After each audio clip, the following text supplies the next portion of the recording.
y'all for coming this afternoon. We're going to kind of go over some of the things that we've talked about in our professional development plan. And you know, at the beginning of the year, we sent out a survey to all of our classroom teachers just to kind of collect some information about some areas that y'all feel professional development would benefit you in your instruction and things you can do with your kids. We know at Margaret that we don't have a ton of technology, but we really want to be able to implement what we do have to help increase our student achievement.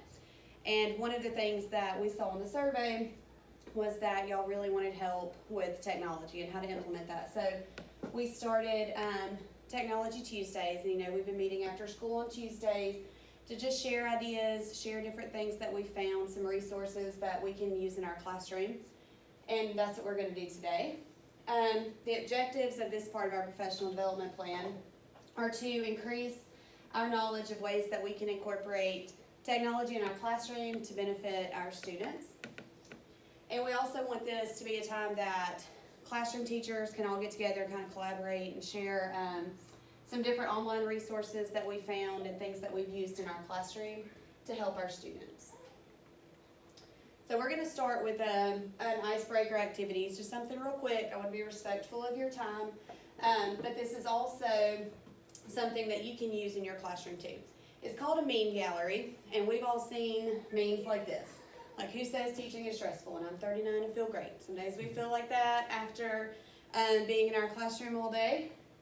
This is a popular meme. Teachers be like, I'm just going to wait till it's quiet. And especially now with the holidays and our kids are, you know, a little excited. Some days we feel like this in our classroom. So if you go with on your iPads, you can go to makeameme.org. On this website, it gives you an opportunity to create memes, and I thought maybe y'all could just create real quick a meme that describes your day or your week or how you're feeling about something. And once you're done, if you'll upload it to the collaboration tab on our OneNote. And this is something that the kids can do too. It's real quick, it's real easy. They give you pictures to use. You can also, students can screenshot from the iPads pictures, and then you can just put the text over it. These are also like good intros that you can do on some of your lessons, just kind of like the attention getters for kids. But it's something that they might enjoy being able to do. And it's something that, you know, could get them engaged in your lesson. So if you'll just take a minute and see if you can create one and share one on that collaboration tab.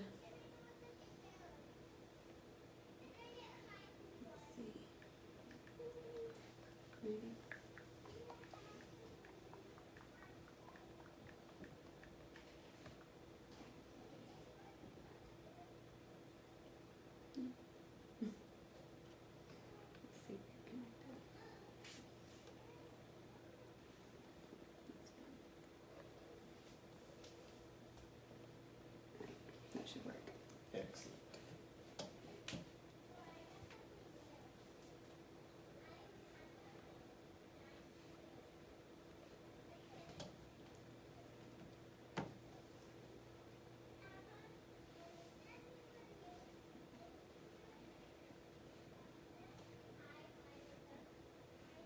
Y'all can kind of share these with each other as you've created yours.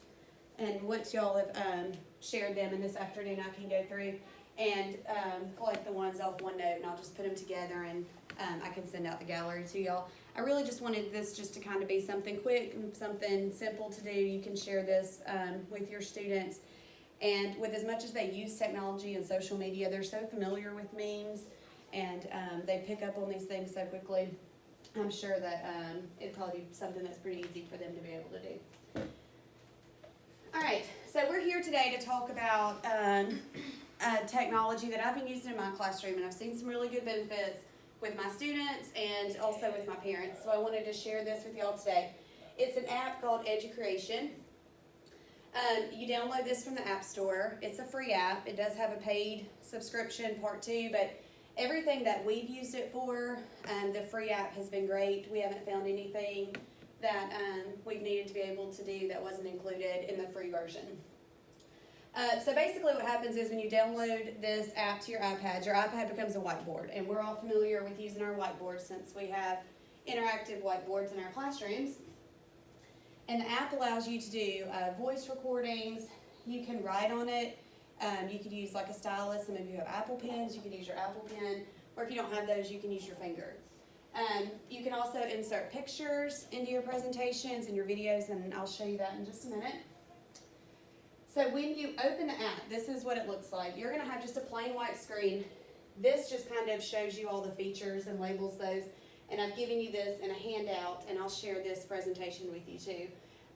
So you can go back and reference it. But this thing's really, it's kind of set up like our whiteboards are, with the different colors, the icons for text and pictures, the record button.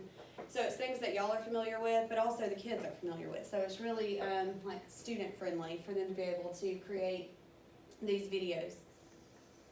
All right, so to create Educreation, first thing you're going to do is open your app.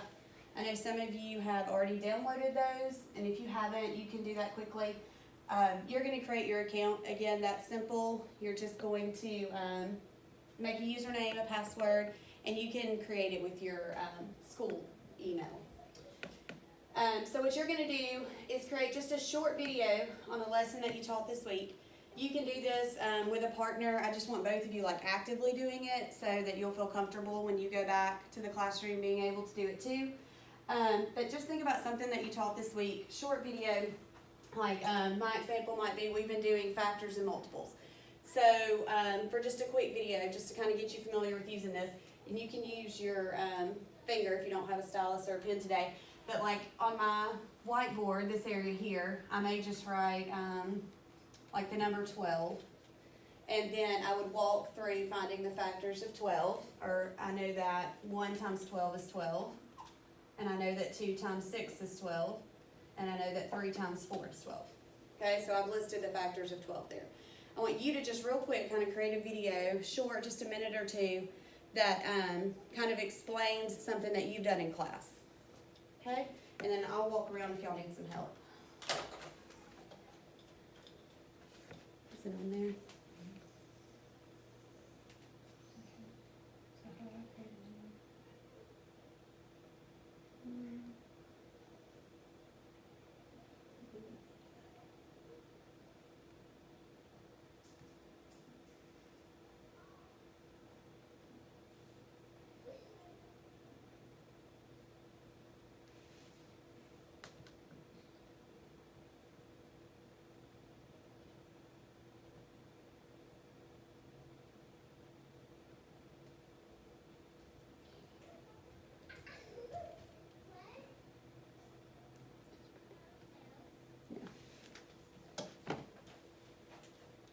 I believe so. Good. Yeah, that's good.